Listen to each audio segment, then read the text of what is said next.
Welcome to our channel. Today we how to connect Zapier to Notion, complete guide step by step clearly. To connect Zapier to Notion, start by opening your web browser. Navigate to the Zapier website and log into your account. If you do not have an account, create one by following the prompts. Once logged in, click on Make a Zap in the upper right corner. You will now be prompted to choose a trigger app. Search for the app you want to trigger the action from. Select the desired app from the search results. Follow the on-screen instructions to connect your trigger app to Zapier. Once your trigger app is set up, choose a trigger event.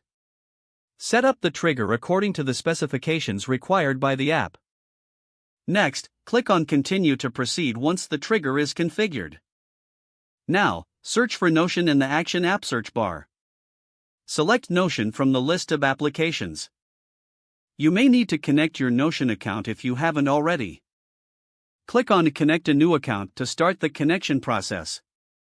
A pop-up window will appear, prompting you to log in to your Notion account. Follow the authorization prompts to give Zapier access to your Notion workspace. Once your Notion account is connected, select the action event you want to perform. Choose from options like creating a database entry or updating a page. Configure the action by filling in the required fields based on your Notion setup.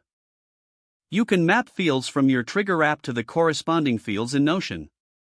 After ensuring all data is correctly mapped, click on Continue. Test your Zap to ensure everything works as expected. Once the test is successful, you will see a confirmation message. Finally, give your Zap a name and toggle it to on to activate it.